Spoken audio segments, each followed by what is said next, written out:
Here is a magenta ink by Noodler's Saguaro wine. Let's jump straight to the end with my opinion on this ink. The paper I'm using here is a Maruman Mnemosyne Notebook. I'm sure I butchered the name and that I'll live with that pronunciation forever because I use it to make sound clips. This is such a beautiful magenta on the page, and Noodler's has made a real winner out of this one. This is got only slight tone variation by pen that you really need to see it side by side in order to truly notice. So the color is incredibly consistent. It does shade pretty well, and it adds some real character to your writing. I see this as a huge win for everyone that likes this tone of ink, the distinctive tone that is always enjoyable on the page. While this doesn't fall in that red magenta category that I tend to enjoy the most, I definitely can see using this without any kind of real regrets, even at the 3-ounce version. The pen for today is a Mnemosyne Fission. All of the writing samples are done with a Retro 51 P51 with an extra fine nib, a Retro 51 Corsair with a medium nib, a Retro 51 Lincoln with a 1.1 stub. Now that we know my opinion on this ink, let's take a look at the first writing sample done on Clairfontaine. Looking at the extra fine, we get a beautiful magenta tone with no feathering, with no spread, with only a little bit of shading. 3 of the times that we could see it is 3 of the on the second line, where the T is a little bit lighter than the H. It does lighten up on the R-E-E at the end. Now, of is a fairly uniform tone, where the starts lighter and works its way darker. I will say, on a majority, you can find one letter that is a little bit darker, but I would really expect this to be that same one tone throughout, which is pretty enjoyable.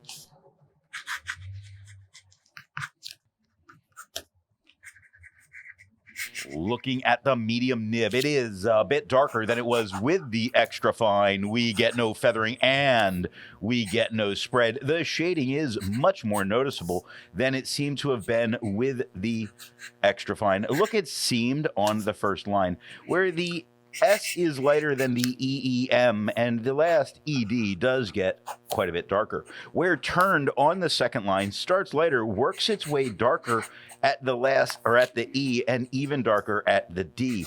The shading itself is not vanished, it's not huge, but look at vanished right next to that, where the V is lighter than the A. It lightens up a little bit onto the N-I-S-H-E and darker at the D. The dot of the I is quite dark as well.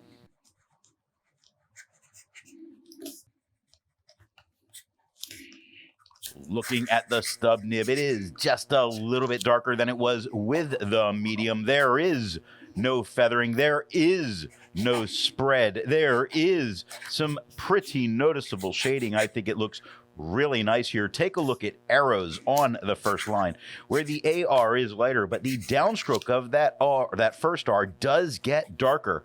It lightens up into the rho, but then the S at the end, very dark. After what's going on, look at after, right after that, where it starts lighter on the AF, and the ter does darken up quite a bit. Them, after that, starts lighter on the T, has a darker he, and a lighter M at the end. Looking at the back of the page, we get no bleeding and no ghosting. Like most inks, this one comes in a bottle. This is how the Pilot Custom 823 fits. And here is the Pelican M1000. Here is the ink level when you can no longer fill a Lamy Safari. There is approximately 7 milliliters of ink left. The next writing sample is done in a Portage reporter's notebook. Looking at the extra fine nib, it is the same tone as the Clairfontaine, we get no feathering, and we get no spread. We get shading about as well as we did on the Clairfontaine, which wasn't huge, but it definitely was there. Look at Bjorn on the second line, where it starts a little bit darker on the BE, but the Orn does lighten up a little bit. Had right next to that really shows us the more uniform tone that we can expect from these drier, extra fine nibs.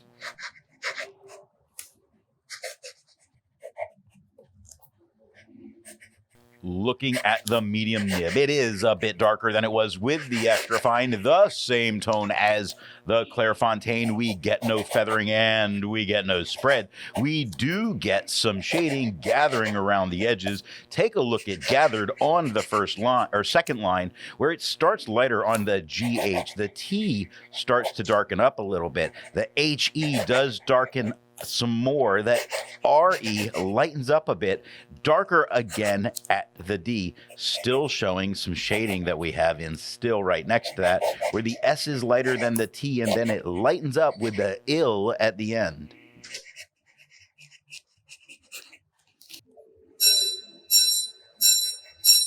Looking at the stub nib, it is just a little bit darker than it was with the medium. It is the same tone as the Clairfontaine. We get no feathering and we get no spread. We do get some enchanting shading going on when we look at enchanted on the first line, where the E is a bit darker than the NC, but the HA darken up just a little bit until the N that does lighten. The T gets very dark, the E lightens up a little bit, and the D gets much darker at the end. Really tremendous amount of tone shift and very enjoyable the whole way. Looking at the back of the page, we get no bleeding, we get no ghosting, we get nothing but great performance. There's a lot to learn by doing multiple chromatographies. The one on the left is immediately put into water for 10 to 15 seconds. The one on the right, marked with a D, is let dry for 10 minutes before putting it into water.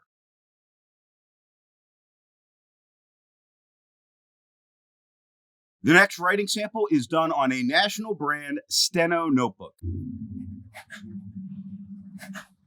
Looking at the extra fine nib, this very opaque ink has exactly the same tone as it did on the Clairfontaine, with no feathering, with no spread, with about the same amount of shading that we had before. You see it on about on the third line, where the A is lighter than the B. That's just a little bit darker, and the OU lighten up a little bit until the T that it starts to get a bit darker.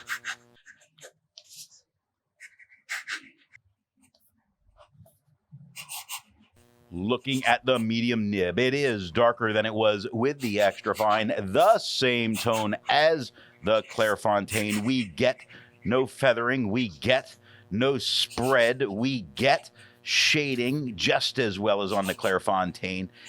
It's there. Like if you see appeared on the first line, no real shading going on. I say it's about as well because they on the second line, the T is lighter than the HE and the Y lightens up a little bit.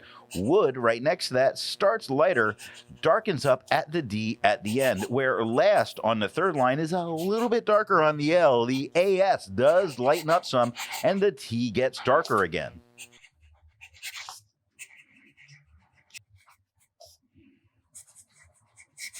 Looking at the stub nib, it is just a tiny bit darker than it was with the medium, the same tone as the Clairfontaine. We get no feathering and we get no spread. We do get shading, though not as well as we did on the Clairfontaine.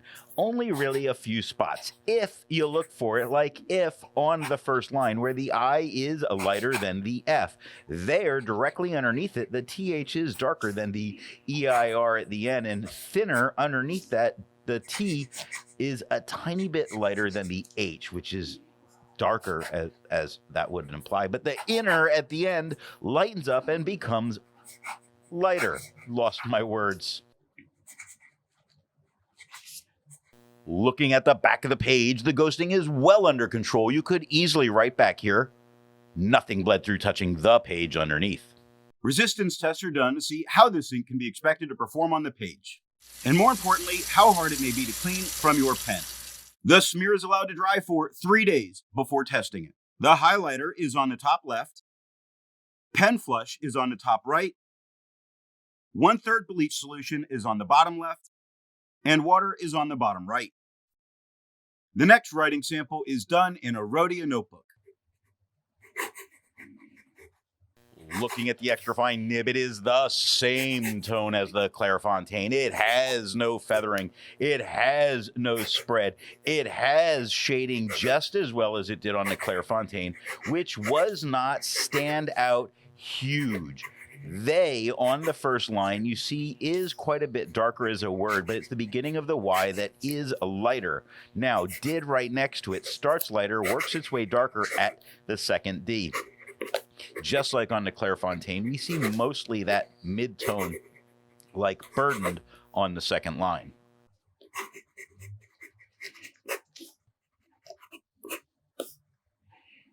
Looking at the medium nib, it is a little bit darker than it was with the extra fine. The same tone as the Clairfontaine. We get no feathering and we get no spread. We do get some of the shading. Not the best, but it's definitely there. Look at best on the first line, where the B is lighter than the E. The S lightens up and the T gets darker again.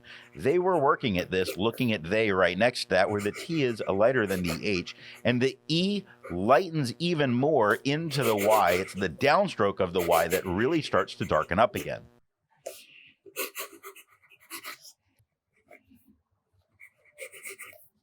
Looking at the stub nib, it is a tiny bit darker than it was with the medium. The same tone as the Clairfontaine.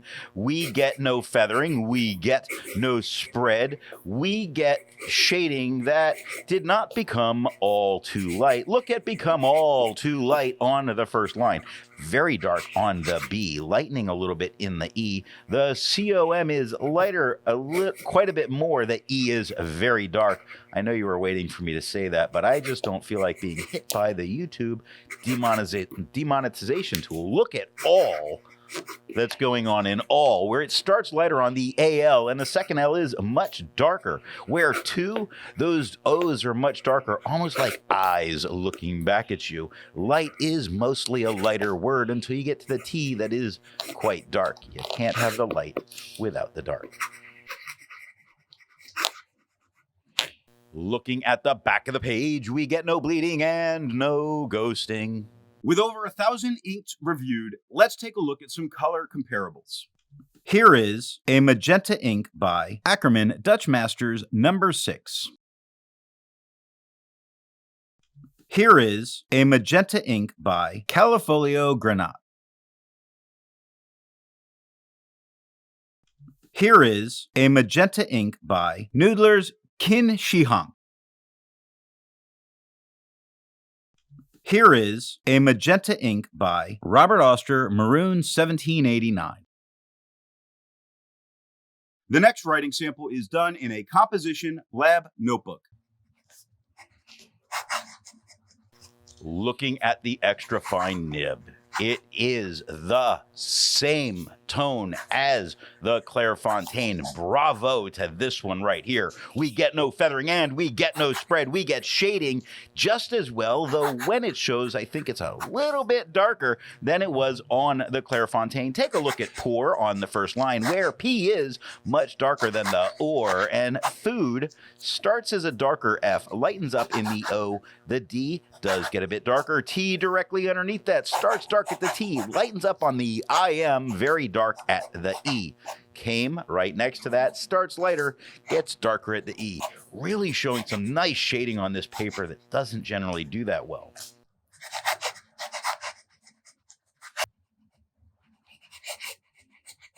Looking at the medium nib, it is a bit darker than it was with the extra fine, the same tone as the Clairfontaine.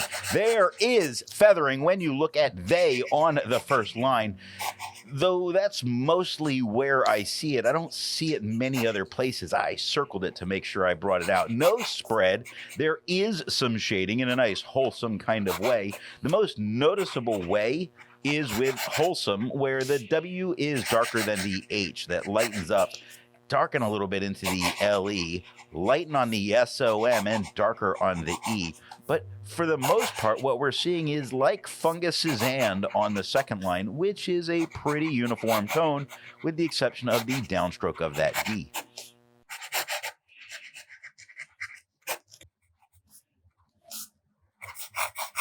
Looking at the stub nib, it is a little bit darker than it was with the medium, the same tone as the Clairfontaine.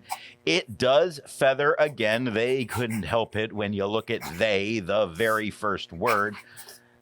But again, that's pretty much it. But I did need to point that out. There's no real spread there. And I say no real, there's no spread. I don't want to make it sound like it is, and it's barely anything. There is no spread. There is shading, not as well as on the Clairfontaine, definitely better than there was with the medium.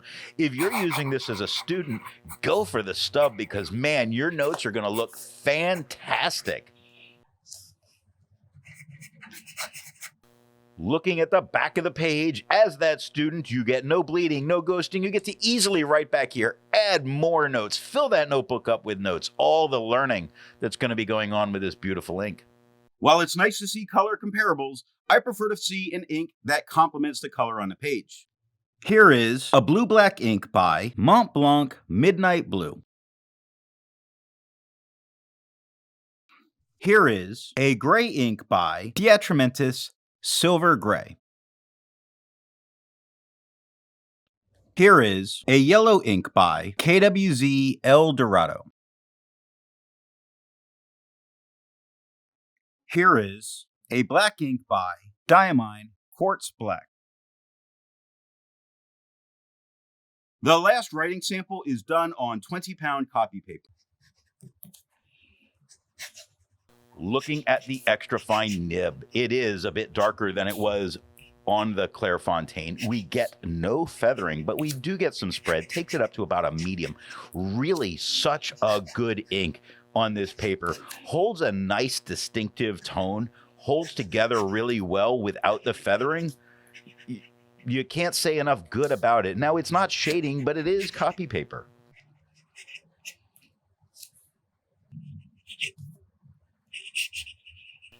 Looking at the medium nib, it is a little bit darker than it was with the extra fine, a little bit darker than on the Clairfontaine. Still no feathering. Still a little bit of spread. That spread is totally usable without any kind of a problem. There's a moment or two of some shading you could point out in either the first word, but for the most part, not a ton. I will point to of the path on the first line, where of and path are definitely a little bit lighter than the in the middle, but it's not really shading much within the words.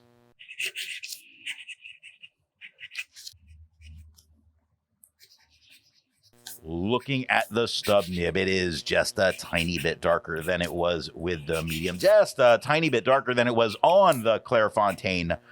We get tiny feathers that did just occur on Twilight, not huge. We do get a tiny bit of spread in only a few spots, like the H of Hall right next to that. But for really, again, the feathering and a spread, really manageable here. Such a good ink for this paper. No real shading going on, just a beautiful tone on the page. Looking at the back of the page, you see the ink did get very deep into the paper, so you couldn't write back here. This is a one-time use thing now, but it did not bleed through touching the page underneath, keeping this as a huge winner for students out there. So what nib and pen do I recommend using for this ink? The paper I'm using here is yellow Rhodia paper. The extra fine is the lightest tone, but only slightly, and does have little bits of shading going on. The medium is just a tad bit darker, and the shading is noticeably better. The stub is just a tiny bit darker than that medium was, and the shading is even more pronounced. So, for me, the tone is always enjoyable, and it could be a dealer's choice. But if I was to really narrow this down by looking at the shading, then I would really need to go with a medium flow stub. I hope you got something out of this video, and if you're not subscribed, I would invite you to do so now.